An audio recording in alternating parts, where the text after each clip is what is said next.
Samsung Galaxy S20 FE 5G। जितना बड़ा नाम है, क्या ये उतना ही अच्छा फोन है? इस वीडियो में जानेंगे। मैंने इस फोन को यूज किया है पूरे 30 दिन तक एज अ प्राइमरी स्मार्टफोन, और इस वीडियो में मैं शेयर करूंगा अपने एक्सपीरियंस को। क्या रहा मेरा experience as a primary phone इसको यूज करने के बाद, और क्या मैं इसको आगे यूज करना चाहूंगा एज अ प्राइमरी स्मार्टफोन, ये भी मैं बताऊंगा इस वीडियो के अंत में। सो गाइस, वीडियो को अंत तक जरूर देखना।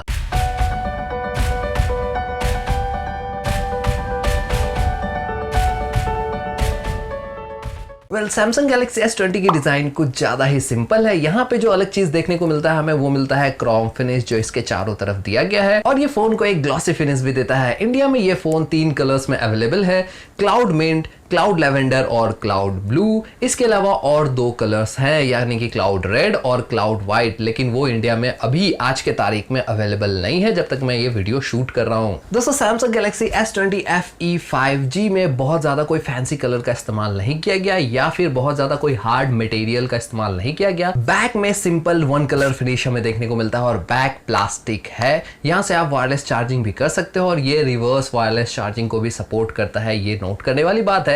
लेकिन बैक जो है वो प्लास्टिक का है। हालांकि दूर से देखने में या फिर हाथ में पकड़ने में आपको कभी भी चीप फील नहीं होगा, ये हमेशा प्रीमियम फील देता है, बट ये एक रियलिटी है कि बैक प्लास्टिक है। वहीं सामने की बात करें तो सामने गोरिल्ला ग्लास 3 का प्रोटेक्शन दिया गया है। यहाँ पे कम से कम गोरिल्ला ग्लास 5 या फिर 6 का प्रोटेक्शन मिलना चाहिए था, बट प्राइस के हिसाब से गोरिल्ला ग्लास 3 दिया गया है, जो कि कई बार लगता है कि कम है, बट जो है यही है। यहाँ पे अगर हम बात करें स्क्रीन की, तो ये स्क्रीन है सुपर एमोलेड, जो कि सैमसंग की तरफ से आती है। और आपको पता होगा कि सैमसंग आज के तारीख में स्मार्टफोन इंडस्ट्री में सबसे अच्छा स्क्रीन बनाने के लिए जानी जाती है, और ये स्क्रीन उन्हीं में से एक है। यहाँ पे रेजोल्यूशन मिलता है हमें फुल HD प्लस का।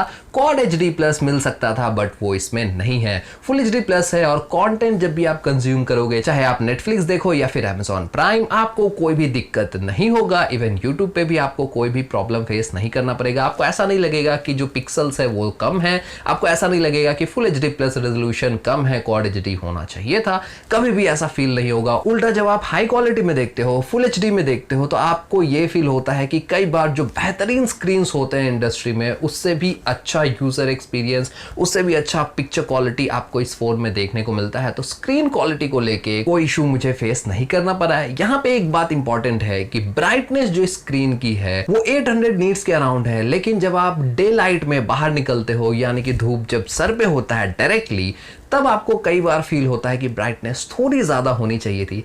ऐसा नहीं है कि कुछ दिखता नहीं है, सब कुछ प्रॉपर दिखता है, आप आराम से काम कर सकते हो, लेकिन एक बहुत स्लाइट सी फीलिंग आती है कि हो सकता है थोड़ी ब्राइटनेस ज्यादा होती तो बेहतर होता, और ये मुझे कई बार फील हो चुका है। हालांकि कोई प्रॉब्लम नहीं है, जब आप इसको यूज करते हो डे लाइट में तो फाइन, बहुत ही अच्छे तरीके से चलता है, बट थोड़ी सी ब्राइटनेस की कमी नजर आती है, इवन इफ इसमें 800 निट्स की ब्राइटनेस है। दोस्तों, वहीं स्क्रीन की बात कर रहे हैं तो 120 हर्ट्ज को कैसे भूल सकते हैं। यहाँ पे आपको 2 ऑप्शन मिलता है, एक मिलता है 60 हर्ट्ज का, एक मिलता है 120 हर्ट्ज का।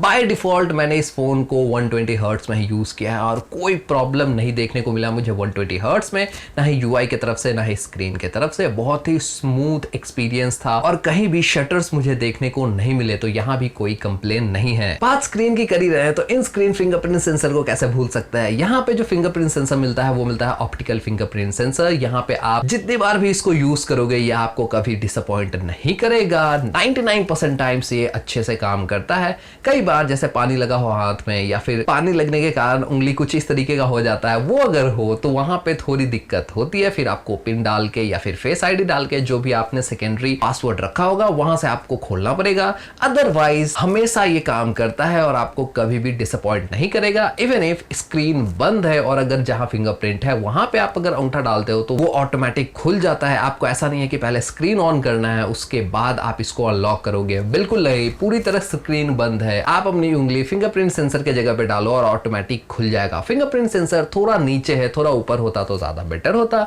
लेकिन धीरे धीरे जैसे आप यूज करते हो, आप यूज टू हो जाते हो, और आपको उसके रिगार्डिंग कोई कंप्लेंट नहीं रहती, लेकिन शुरू में कुछ दिक्कत आएगी। दोस्तों, बात है परफॉर्मेंस पे। परफॉर्मेंस पे आने से पहले कुछ spec. Samsung Galaxy S20 FE 5G में हमें देखने को मिलता है Qualcomm की तरफ से Qualcomm Snapdragon 865 प्रोसेसर। यहाँ पे जो रैम मिलती है वो मिलती है 8GB की LPDDR4X रैम, जो कि आज की तारीख में one of the fastest RAM है। यहाँ पे अगर बात करें हम स्टोरेज की, तो स्टोरेज हमें देखने को मिलता है जो मिनिमम स्टोरेज है वो है 128 GB का, वो UFS 3.1 के साथ आता है। और ग्राफिक्स के लिए इसमें दिया गया है Adreno 665 GPU। तो ये कंप्लीट पैकेज है जो इस फोन के साथ हमें मिलता है, पूरी तरीके से प्रीमियम फ्लैगशिप एक्सपीरियंस है। हाँ, यहाँ पे आप ये मान सकते हो कि आपको स्नैपड्रैगन 888 प्रोसेसर देखने को नहीं मिलता जो कि आपको OnePlus 9 सीरीज में देखने को मिलेगा। पर हाँ, आपको ये बात ध्यान रखनी चाहिए कि हम बात कर रहे हैं सैमसंग के स्मार्टफोन की। दोस्तों, परफॉर्मेंस वाइज मैंने एक गेमिंग टेस्ट भी किया था, उसका लिंक आपको ऊपर आई बटन में और नीचे वीडियो के डिस्क्रिप्शन में मिल जाएगा, आप चाहो तो उसको जाके चेक कर सकते हो।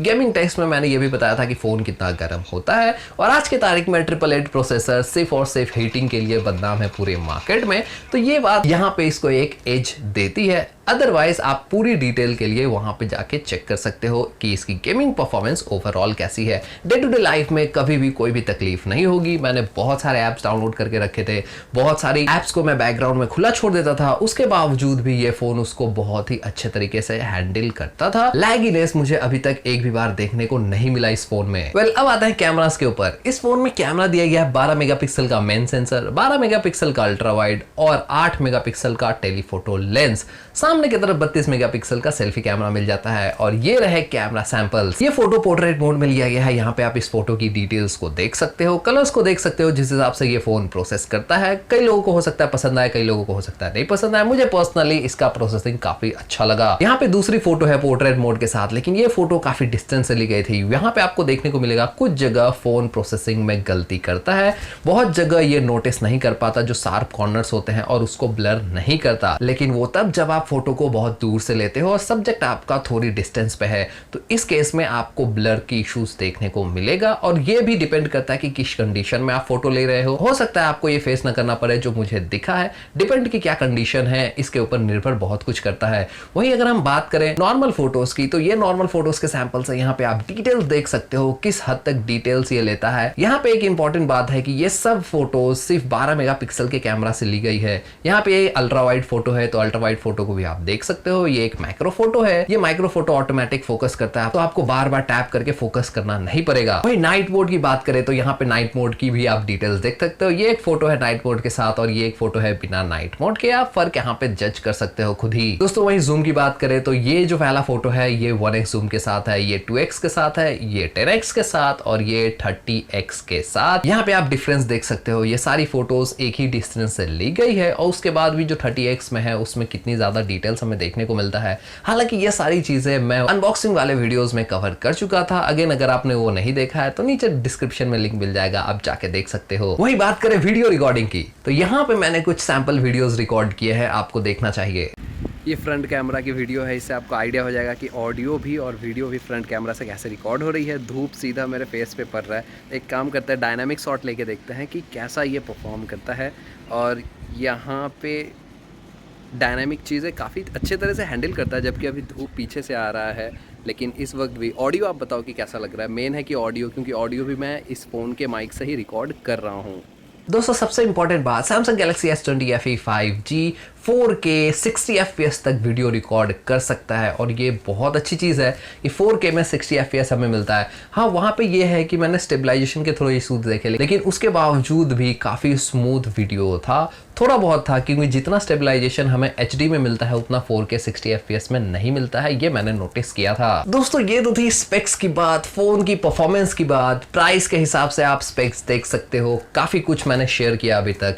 यहाँ पे एक फ़ोन के लिए सबसे इंपॉर्टेंट क्या होता है, आप आखिर फोन को फोन की तरह यूज करोगे, उसमें सिम लगाओगे और कॉल पे बात करोगे, तो कॉल क्वालिटी कैसी है? सवाल बड़ा इंटरेस्टिंग है, क्योंकि इसमें आता है 5G बैंड्स और 1 2 3 बैंड्स नहीं बल्कि 9 बैंड्स दिया गया है। उनके नाम आप यहाँ पढ़ सकते हो। दोस्तों, फॉर सम रीजन, इन बैंड्स के कारण हो या क्या रीजन है मुझे अब नहीं पता, बट मैंने इस फोन को टेस्ट किया Jio 4G के साथ, और जो मेरे प्रीवियस फोन में Jio 4G के साथ एक्सपीरियंस था कॉल क्वालिटी का, वो काफी हद तक इनहैंस्ड हो गया था, कॉल और थोड़ी अच्छी से आ रही थी, सिग्नल्स बहुत ज्यादा स्ट्रांग हो रहे थे। अब ये मुझे नहीं पता कि ये 5G के कारण है या फिर इसमें 4G काफी अच्छे से ट्यून किया गया है, इसके बारे में आइडिया नहीं है, लेकिन जो भी है बहुत अच्छा परफॉर्म करता है 4G के साथ भी। 5G ऑब्वियस सी बात है आया नहीं है तो मैं टेस्ट नहीं कर पाया हूं। तो कॉल क्वालिटी के रिगार्डिंग आपको कोई दिक्कत नहीं होगी। माइक्रोफोन बहुत अच्छे से काम करता है, नॉइस कैंसिलेशन इसमें बहुत ही अच्छा है। अभी आपने जो वीडियो सैंपल देखा उसमें आपको नॉइस कैंसिलेशन पता लग गया होगा, और ये चीज कॉल के साथ भी मेंटेन रहता है। हाई ट्रैफिक में भी मैंने इसको यूज किया, जब आप बाहर होते हो सबसे ज्यादा नॉइस तभी होता है,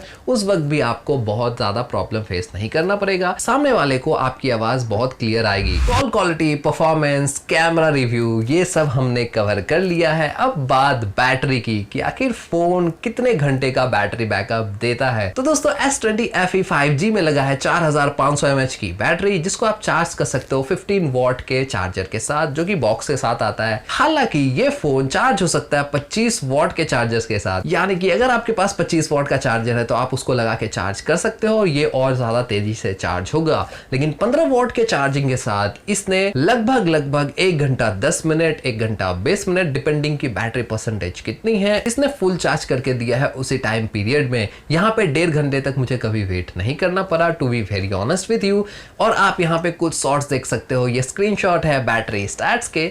यूनिक चीज मुझे एक चीज देखने को मिली, जब आप इसको यूज करते हो रेगुलर बेसिस पे, एकदम बहुत ज्यादा फोन को पुश करते हो, गेम खेलते हो, हमेशा नेटफ्लिक्स या Amazon प्राइम पे कंटेंट कंज्यूम करते हो, तो ऐसे केस में ये टिपिकल 1 डे और मोर देन 1 डे आपको बैटरी बैकअप देता है। एक दिन से थोड़ा सा ज्यादा मिल सकता है बैटरी बैकअप, उससे ज्यादा नहीं मिलता। यहाँ पे जो स्क्रीन ऑन टाइम मिलती है वो मिलती है 6.5 घंटे के आसपास की, 6 से 6.5 घंटे की बैटरी बैकअप आपको इसमें देखने को मिल जाएगी, डिपेंडिंग कि आप उसको कैसे यूज कर रहे हो। यहाँ पे एक इंटरेस्टिंग चीज मैंने देखा, अगर आप इसको आइडियली यूज करते हो एक नॉर्मल फोन यूजर की तरह, बहुत हेवी यूजर की तरह नहीं। यहाँ पे 1 मिनट के लिए मैं बता दूं कि ये स्टैट्स मैं तब शेयर कर रहा हूं जब मैंने इसको यूज किया है 120 हर्ट्ज पे। मैंने 60 हर्ट्ज पे इसको टेस्ट ही नहीं किया, चलाया ही नहीं। 120 हर्ट्ज अच्छा लग रहा था, उसी में मैंने चलाया है। अगर आप 60 हर्ट्ज पे चलाते हो तो बैटरी और अच्छी मिलेगी। यहाँ पे बात करूं अगर आइडियल यूजर की, जो ज्यादा यूज नहीं करता फोन, नॉर्मली ब्राउजिंग करता है, उसके बाद कॉल्स लेता है, फिर फोन रख देता है, तो ऐसे केस में आप बिलीव नहीं करोगे, मैंने इस फोन को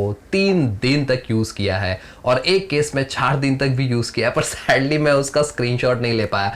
मैंने उसको चार्ज में प्लग इन कर दिया और वो पूरा डेटा चला गया। बट मेरी पर्सनल एक्सपीरियंस रही है कि स्टैंड बाय टाइम इस फोन के साथ कमाल का है, मतलब लिटरली कमाल का है, बहुत अच्छा है। Stand by time for some reason बहुत ही अच्छा है। 4500 mAh बैटरी से मैंने इतनी अच्छी स्टैंड बाय टाइम एक्सपेक्ट नहीं की थी, बट 3 दिन तक का स्टैंड बाय टाइम मुझे मिलता है। स्टैंड बाय टाइम नहीं कहूंगा, रेगुलर यूसेज पे जो टाइमिंग मिलती है वो 3 दिन तक की मिलती है। अगर आप इसको बहुत ज्यादा पुश नहीं करते हो, तो पुश करते हो, बहुत ज्यादा फोन को यूज करते हो, फोन के साथ बहुत ज्यादा वक्त बिताते हो, जैसे अभी आप घर में, तो वहां पे आपको टिपिकल 1 डे की बैटरी बैकअप देखने को मिलेगी। मतलब आज आपने चार्ज किया है तो कल शाम तक आपको ये फोन चार्ज करना पड़ेगा। एंड दोस्तों एट द एंड मेरा फेवरेट UI।